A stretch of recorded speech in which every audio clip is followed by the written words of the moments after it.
Bonjour, Madame Chénier. Bonjour. Alors, vous avez une belle conférence à offrir qui s'appelle « Vieillir avec sérénité ». Oui. Pourquoi écrire une conférence sur ce thème? Le vieillissement a quelque chose à nous offrir, fait vraiment partie des cycles naturels de la vie et il y a un sens à trouver. Par contre, dans la société qu'on vit actuellement, vous le savez autant que moi, on valorise la performance, l'activité, on valorise la jeunesse, la beauté, etc. Alors, lorsqu'on approche des phases du vieillissement, on peut se sentir à contre-courant.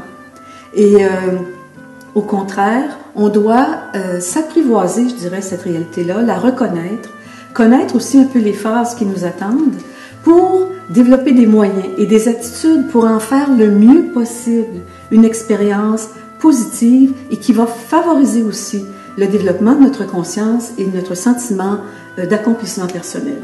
Donc, elle a sa place, cette étape-là, il faut la reconnaître et la valoriser. Vous abordez 3 volets du vieillissement, au plan physique, au plan psychologique et au plan spirituel. Élaborez un peu plus sur le plan physique. Bon, alors dans un premier temps, je veux dire que les 3 plans font partie intégrante de l'être humain et on doit les considérer. En même temps, alors sur le plan physique, lorsqu'on parle de bien vieillir, au niveau physique, je pense que je ne l'apprendrai à personne. On doit considérer, bien sûr, d'avoir une bonne hygiène de vie. Bon, bien s'alimenter, bien sûr, le sommeil, etc. et l'exercice, c'est indispensable. On doit maintenir son corps en bonne santé. Par ailleurs, lors des phases de vieillissement, il y a aussi nécessairement des obstacles que nous devons surmonter. Un premier obstacle, probablement, est celui de notre apparence physique. Alors, pour plusieurs personnes, c'est un élément difficile à accepter. C'est même un défi à relever que de tenter d'essayer de se reconsidérer, de trouver une valeur, une identité par-delà l'apparence physique. Alors, à ce niveau-là, très souvent, on va être porté à inviter la personne à reconsidérer le regard qu'elle peut porter sur elle-même et le regard que les gens peuvent porter sur les personnes vieillissantes. En termes de, est-ce qu'on doit les voir comme une personne ridée ou radieuse? Qu'est-ce qui va le plus marquer l'individu? Alors, plus la personne intérieurement dégage une belle énergie, l'apparence physique va devenir secondaire. Alors ça, l'aspect esthétique est un élément, un des obstacles à surmonter. Mais par-delà l'esthétisme, il y a aussi bien sûr les pertes physiques, les limites physiques. Alors je pense qu'un peu tout le monde, on découvre certaines limites, nos petits bobos apparaissent, etc. Et plus, à une échelle un peu plus éloignée, on peut parler de surmonter la douleur, de surmonter la souffrance. Alors tout ça, ce sont des éléments qu'on doit considérer lorsque l'on parle de la dimension de bien vieillir sur le plan physique. Cette perte que nous vivons au plan physique, elle doit sûrement avoir un impact sur le volet psychologique. Lorsqu'on parle de bien vieillir sur le plan psychologique, implique aussi des éléments importants en termes peut-être de faire une relecture de sa vie. On est invité à faire une relecture de sa vie pour un petit peu mettre sur une balance les aspects qu'on juge positifs, les expériences positives, enrichissantes, et aussi peut-être ce que nous, on peut nommer comme étant des échecs ou des expériences plus malheureuses, pour tenter de les remettre dans un contexte où on va retirer des aspects, en retirer une expérience, je dirais, positive au bout du compte. C'est important d'avoir cette vision globale-là. Et en refaisant, si vous voulez, en faisant cette relecture de la vie, de notre vie, nous pourrons peut-être aussi être invités à faire la paix avec certaines expériences de notre vie. Vous savez, dans l'agitation de notre vie quotidienne, et peut-être que c'est une des forces que le vieillissement nous invite, puisque nous nous arrêtons davantage, nous nous déposons davantage. Alors, nous allons peut-être prendre conscience que nous sommes encore habités par certaines expériences qui ont suscité chez nous de la rancune, de l'amertume, beaucoup de regrets. Il est important de revisiter ces expériences-là pour, je dirais, peut-être en comprendre le sens, de voir aussi comment elles nous ont je dirais, structuré, développé, comment on s'est développé à travers ça, et aussi peut-être apprendre à pardonner pour se libérer d'une charge qu'on n'a peut-être pas besoin de traîner là, lorsqu'on arrive à cette étape de vie-là qui est le vieillissement. Et lorsqu'on parle aussi de bien vieillir sur le plan psychologique, alors bien sûr, c'est peut-être de se préparer à des moments de solitude, de se préparer à des périodes d'ennui, voir comment on peut meubler ces périodes d'ennui-là, et aussi de voir que la solitude n'implique pas nécessairement l'isolement. Au contraire, sur le plan psychologique, il sera très important d'avoir quelques relations significatives pour se maintenir dans un état psychologique sain, et aussi pour reconnaître aussi qu'à travers la solitude, qui n'est pas de l'isolement, il y a des forces à développer et que surtout dans notre étape de vieillissement, elle pourrait être une source de grand enrichissement. Alors je pense qu'il y a beaucoup d'éléments à considérer quand on veut bien vieillir sur le plan psychologique. Mais c'est de prendre conscience aussi que de vieillir avec lucidité nécessite nécessairement, je dirais, de la patience. C'est un processus, c'est quelque chose qui va se développer graduellement, mais c'est un défi dans un sens qui peut vraiment se réaliser. Alors bien sûr, il y a plusieurs aspects qu'on peut considérer lorsqu'on parle de vieillir sur le plan psychologique, mais je pense que ceux que je vous ai présentés jusqu'à date sont peut-être des éléments assez importants.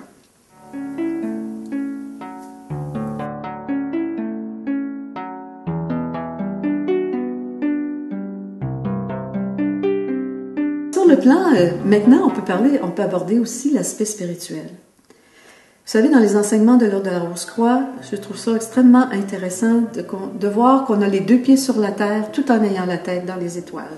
Alors, l'aspect de reconnaître une autre dimension devient de plus en plus significative lorsqu'entre guillemets, on s'approche de cette réalité-là qu'on appelle la mort. Il faut, entre autres, reconnaître avec lucidité cette réalité-là pour s'arrêter, pour y réfléchir, reconnaître nos peurs, reconnaître peut-être nos préjugés, enfin, ou notre éducation. Vous savez, il y a beaucoup d'individus qui, malgré des souffrances atroces, vont résister à mourir simplement parce qu'ils ont peur de ce qui les attend. Alors souvent, il y a un grand nettoyage, qu'on peut dire, à faire par rapport à ce qu'on nous a inculqué. Même si, probablement, dans l'ensemble de notre vie, on ne s'est pas arrêté pour y penser et que ça faisait partie peut-être de l'éducation de nos parents ou de nos grands-parents, dans notre inconscient collectif, ça demeure très souvent. Alors, de revisiter, si vous voulez, l'éducation que nous avons eue, ce que nous avons entendu par rapport à ça, et de réfléchir sur des notions peut-être qu'on va dire d'ordre spirituel, mais s'il arrive qu'on est réfractaire, par exemple, à la notion de Dieu, ce qui peut arriver beaucoup par l'éducation religieuse très souvent que nous avons eue, on a mis ces notions-là un petit peu de côté. Alors s'il arrive que nous sommes réfractaires à cette notion-là particulièrement, réfléchissons donc à l'amour avec un grand A. Réfléchissons à la grandeur de la nature, au miracle de la nature, à la beauté. Tout ça, ce sont des éléments qui nous amènent à des dimensions plus profondes de notre être. Lorsqu'on vibre à l'amour, lorsqu'on vibre à la beauté, on vibre à des aspects spirituels. Alors, c'est important de reconnaître ça. Alors, de reconsidérer un peu notre éducation, de réfléchir aux forces de la nature, de réfléchir aux miracles, au microcosme, au macrocosme, va nous inviter à peut-être nous ouvrir à une dimension plus vaste que notre petit train-train de tous les jours. Et souvent, le vieillissement, avec le fait qu'on calme un peu notre rythme de vie à certaines étapes, va nous inviter à avoir cette intériorité-là. Tout comme les autres périodes de la vie, chacune nous a amenés à vivre, je dirais, des dimensions de l'être. Alors, le vieillissement va nous amener aussi à des dimensions de l'être plus profondes ou différentes. Alors oui, il a un sens. Bien vieillir va impliquer qu'on accepte de cheminer, qu'on accepte de progresser et qu'on accepte de se transformer. Bien sûr, il convient justement de reconnaître qu'il va y avoir des forces différentes et une expérience intérieure différente qui nous attend. On n'est plus dans le faire, le paraître, on va devenir davantage dans l'être. On va devenir davantage en communion ou en harmonie avec une dimension spirituelle de notre être, une dimension plus d'intériorité. Vous savez, Victor Hugo a dit, pour lui, vieillir, c'est un petit peu comme une heure sereine après une grande journée de labeur. Alors, on dépose les armes. On n'est plus obligé, on est libéré. Il y a une forme de détachement. D'ailleurs, tout à l'heure, j'ai oublié de le dire, il y a une forme de détachement, il y a une forme de lâcher-prise qu'on a appris et qu'on a dû probablement, qu'on a accepté probablement. Et ce niveau d'acceptation-là est important, qu'on a dû accepter, faisant partie intégrante du processus de vieillissement, si nous voulons vraiment grandir à travers ce processus-là.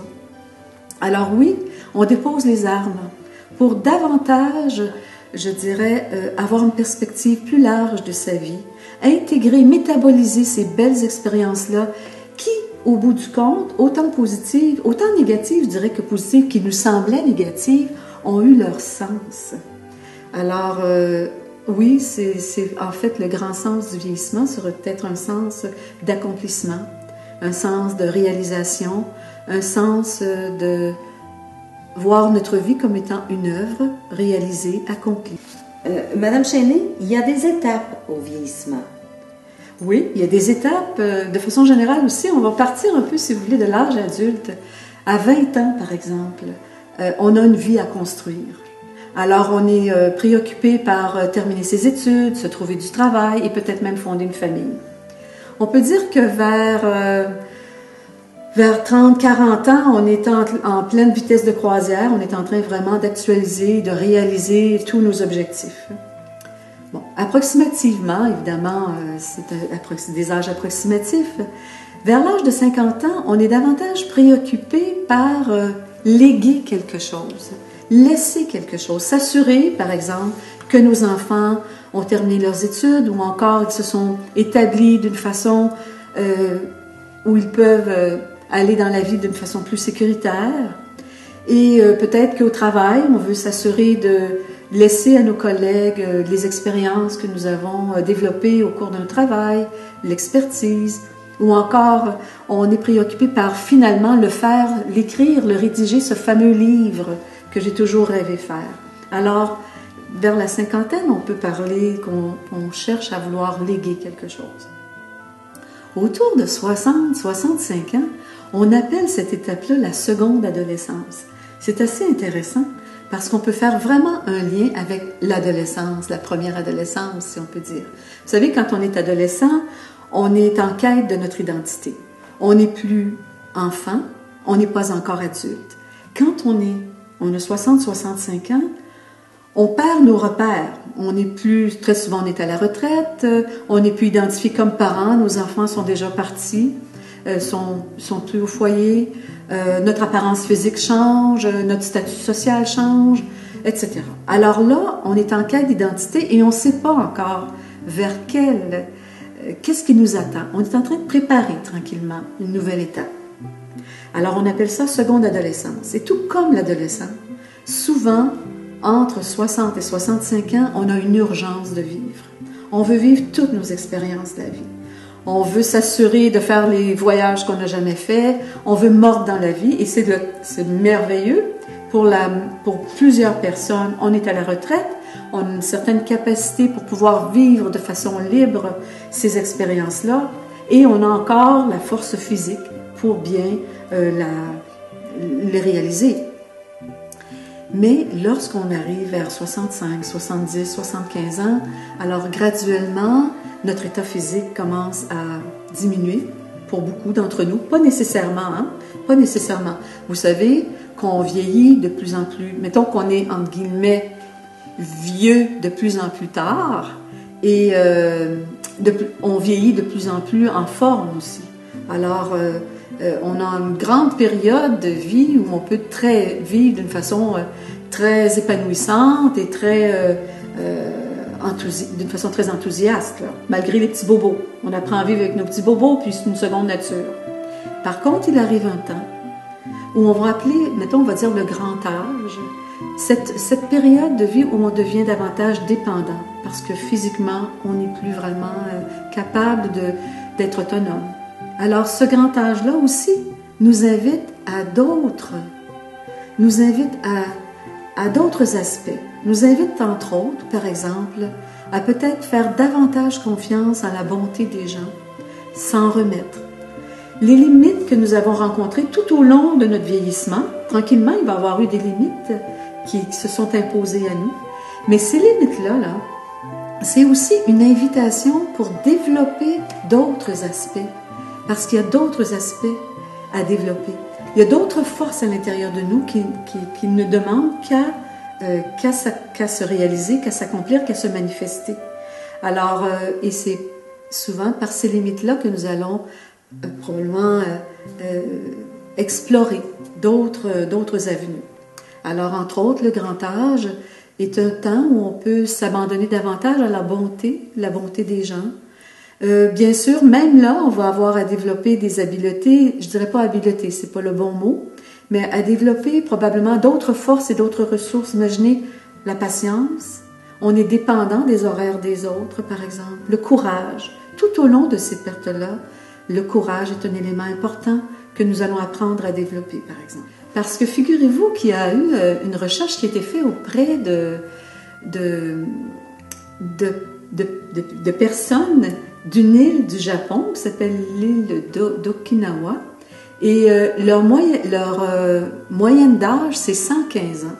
Alors, ils ont été explorer qu'est-ce qui a favorisé que ces personnes-là ont pu vieillir à un âge aussi avancé.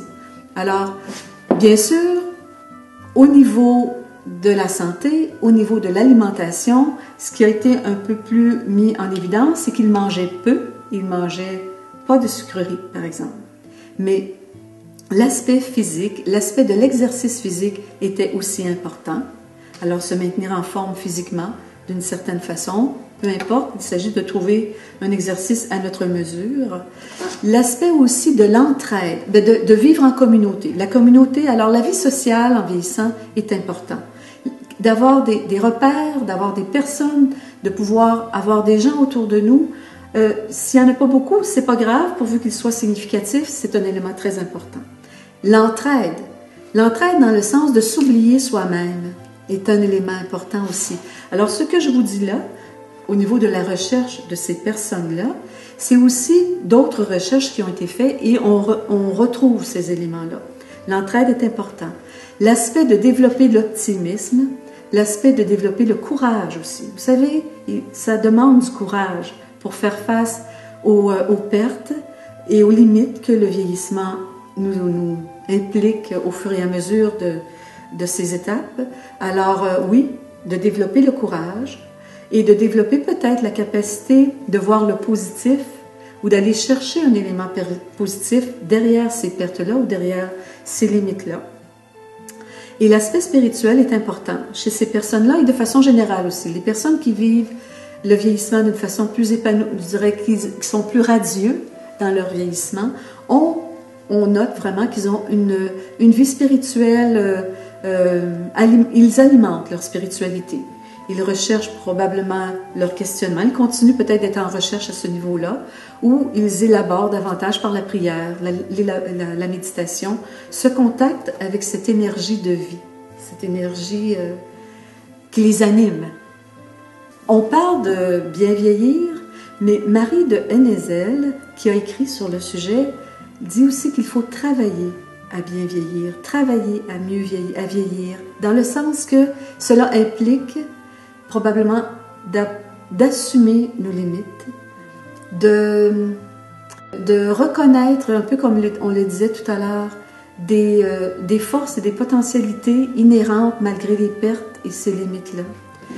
De développer la force de lâcher prise, de s'ouvrir au détachement. Ce sont des éléments qui sont importants, mais qui demandent justement un certain effort de notre part, une certaine ouverture. Alors c'est dans la mesure où on accepte cette réalité-là, où on accepte de vieillir, où on peut se préparer pour faire face à ces différentes phases qui nous attendent, je suis assurée que nous pouvons trouver, nous allons connecter à des dimensions de notre être qui ne sont pas accessibles lors d'une vie d'activité à outrance et qui vont nous préparer justement, probablement, à cette ultime étape de vie qu'un jour sera la transition.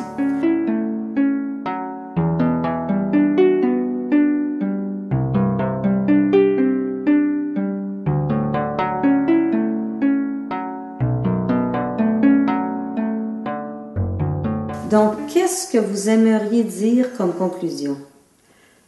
Bien, je vous inviterai à lire un extrait de ce beau poème qui nous invite à reconnaître et à accepter cette étape du vieillissement comme étant une très belle étape de vie qui fait qu'on conserve un charme indéniable par-delà nos pertes extérieures.